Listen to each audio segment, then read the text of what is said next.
Hi everyone, welcome to my YouTube channel. Y'all already know who I am. My name is Tyranny, also known as Miss Tyranny, and I help you create a culture of achievement in your classroom with easy to use classroom management strategies. So I'm really excited to be live with you all today, and I wanted to talk to you today about something called restorative justice. So with restorative justice, I probably should go ahead and begin by defining what I mean by that. So, with restorative justice, this is what I mean. This is an approach that you can use in order to restore and build relationships with your students. Now, you can use restorative justice practices with adults. You can use restorative justice practices with students, but we're going to talk about it today specifically in the form of using it within your classroom. I know a lot of you are getting ready to go back into the classroom, working face-to-face with students, and so we have to make that transition. And so this is going to be a very useful tool for you in order to prepare you. So go ahead, if you're tuning in live with me, tell me a little bit in the comments about what grade level you teach. I'm so glad you could join in this impromptu live video for today. So one of the great reasons why we want to use restorative justice practices in our classroom is because it helps to foster emotional bonds. And so with that, I've heard the saying, students don't learn from people that they don't like. So I think when we're building relationships with students, what's super important is making sure that we're able to build connections with students that are very authentic to who we are. So I really like restorative justice because even if you're not working on a campus that is a restorative justice campus and is implemented campus-wide, you can still use restorative justice practices within your own individual classroom. So regardless of whether your school has a restorative justice program in place, you can still utilize it in your very own classroom. So with that said, when we're thinking of restorative practices in our classroom, there is a continuum, okay? So it goes from informal to formal. And so we have affective statements, then we have affective questions, small impromptu conferences, group or circle, and then formal conferences. Today, I'm only going to talk to you about one component, the first component, which is affective statements. So this is expressions of feeling in response to positive or negative behaviors of others. So let me go ahead and talk to you a little bit about something called a social discipline window, okay? So when we're thinking of discipline, there are 4 basic approaches to discipline within our classrooms. So we have punitive, that's more authoritarian. We have neglectful, and that's irresponsible. Then we have restorative, which is authoritative, and then we have permissive, and that's paternalistic. So we're focusing on the restorative section today, okay? So we're in the authoritative form. So let's talk about these affective statements. So affective statements are just another way of expressing your feelings, okay? This is what I mean by affective statements. And so with affective statements, they can really help to foster immediate change in the dynamic between teacher and student, because regardless of how lax you may consider yourself to be and you get along with all your students, there's going to come a time when you're going to have to approach a difficult or challenging behavior that a student is exhibiting in your classroom, because that's a part of you creating a very productive and safe learning environment for all of your students, right? So there's moments where regardless of how you consider yourself to be with your classroom management style or approach as a teacher, you're still going to have to address some behaviors. So with that said, when we use affective statements, we are able to, as the teacher, tell students how we feel. And this allows us to really humanize ourselves to our students, because, sometimes students don't really see us as human. Like, I sometimes have students that I run into maybe like outside of school, and they're just like looking at me like I'm a unicorn. Like, they can't believe that I have a life outside of school. And so it's very important that we are humanizing ourselves to our students. And that's why I love restorative justice, because it allows you to do that in a very authentic way. So when we're thinking of effective statements, they can be used to acknowledge success. They can be used to acknowledge hard work that we see in a student. They can be used to acknowledge collaboration and any other desirable behavior that you want to see. And so if you actually follow me on Instagram, then you were able to see that yesterday I made a post. And in the post, I said, instead of calling out students who are not meeting our expectations, how about we try instead to acknowledge students who are meeting our expectations, right? So with that said, when we think of effective statements, that's a way to do that. So I'm further building on that post for you. So an example of an effective statement that you might use in your classroom is, you know what, Miguel, I was really, really happy that you worked for the entire class period today. That is even better than you saying simply, good job today, Miguel, right? Because when we say good job today, Miguel, that's nice and kind, but does Miguel know exactly what it is that you're picking out is a good job? What are you acknowledging him for? What did he exactly do that exhibits something worthy of you telling him good job? When you use the effective statement approach, it allows you to be very clear and specific with telling him exactly what behaviors you saw that Miguel did that you really like to see and want to continue to encourage, right? So again, by saying, Miguel, I was really happy that you worked for the entire class period today. That's you acknowledging Miguel for staying on task and focused. That's you acknowledging Miguel of his ability to use persistence in the classroom, his ability to remain on task and focused and working hard. So those are desirable behaviors that we want to encourage for Miguel. And when maybe other students hear us saying that to Miguel, then they'll join in too, and they'll want to get on board, and they'll want to also show those start to exhibit those desired behaviors. So again, thank you for those who are joining. Go ahead and type in the chat any questions you have. If you're tracking with me, I really would love to know, what are you learning, any value that you're receiving from the conversation today, and any questions you might have. So with effective statements, when a student's behavior starts to cause concern, the more specific we can be, the better. So for example, here's a way to do that. Ooh, Sarah, I'm really frustrated that you continued to disrupt class by shouting out today. That's even better than you saying, Sarah, I'm upset with you. Upset about what? We want to be very clear and specific on what exactly did Sarah do that we aren't really pleased with, so that we can help support Sarah to correct that behavior in the future. So we told Sarah specifically, I am frustrated that you continue to disrupt the class by shouting out today. So Sarah knows, wow, okay, I didn't meet teachers' expectations here.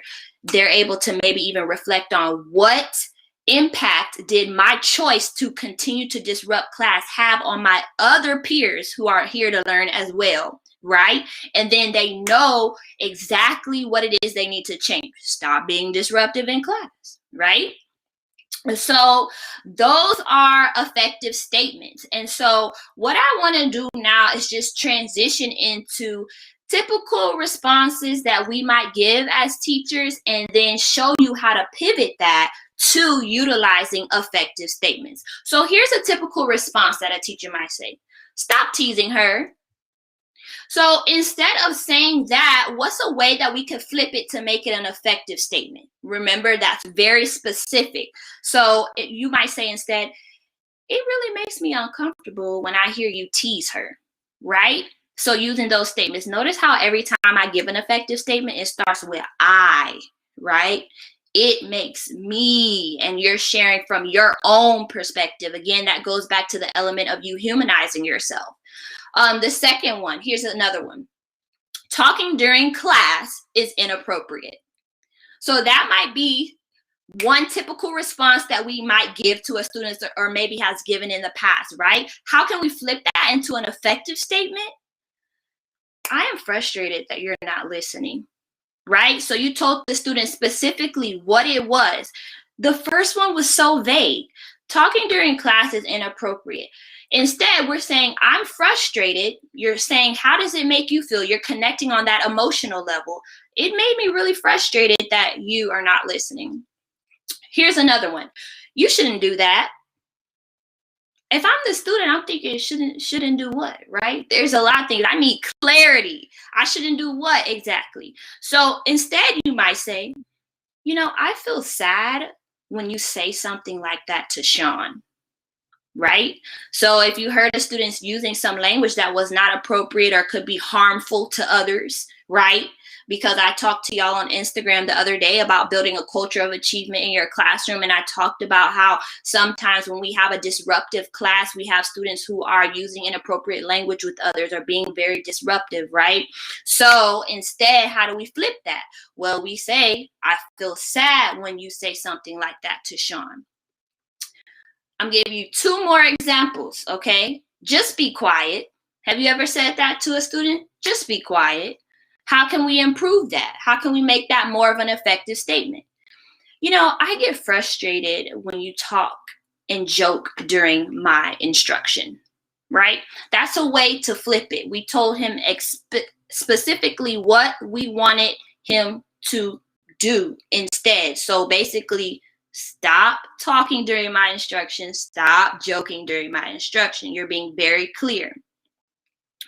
And then the last one that I want to share with you is, I don't want to see you fighting with him. That might be a typical response you give. How can we make that into an effective statement? We can say, I was shocked to see you hurt Adam.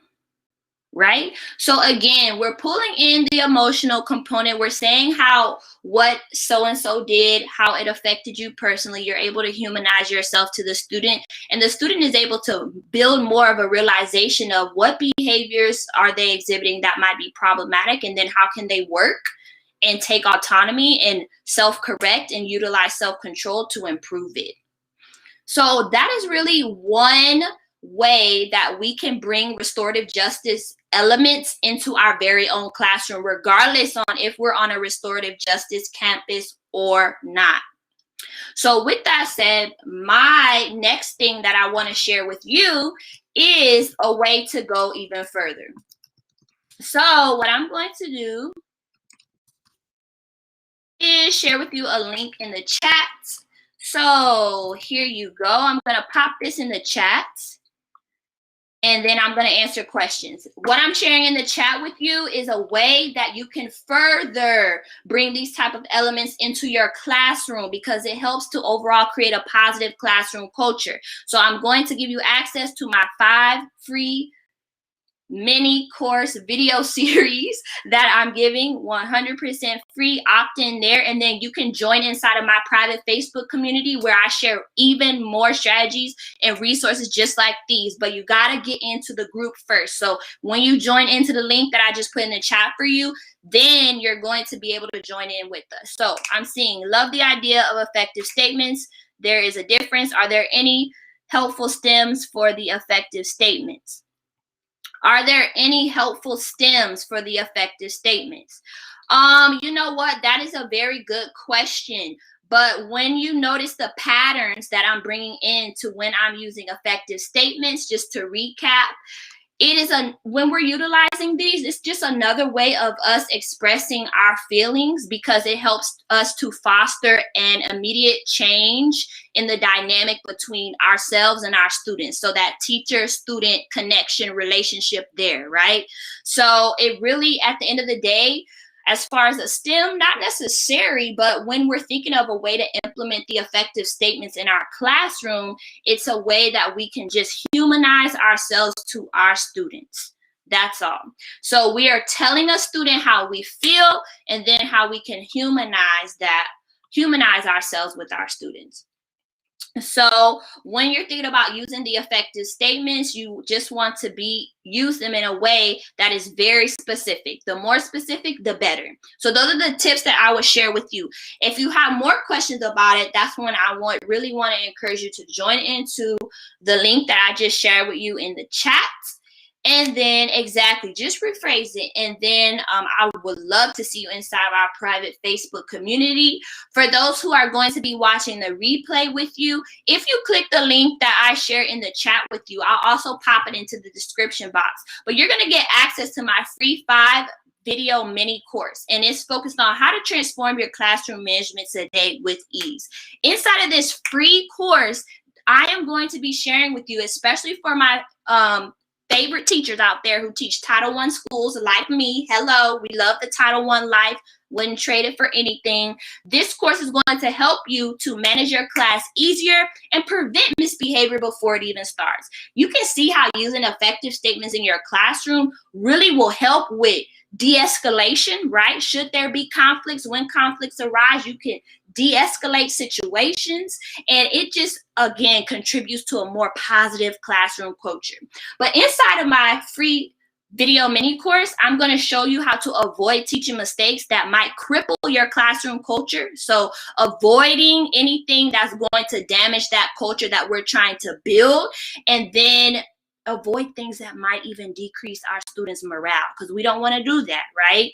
And you're going to learn how to increase student engagement within this course. And also, this is very beneficial for you, even if you're a first-year teacher. It'll take the overwhelm out of transitioning, especially into a hybrid environment, now having to manage both groups.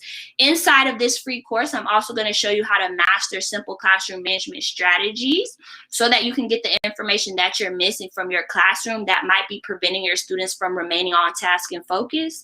And lastly, I'm going to help you to understand the top core components of a very well-managed classroom that you're going to need to pay attention to in order to go from maybe frustrated that your students aren't following directions to feeling more accomplished and being able to keep a very productive and safe and orderly classroom environment, even if you are a brand new first-year teacher.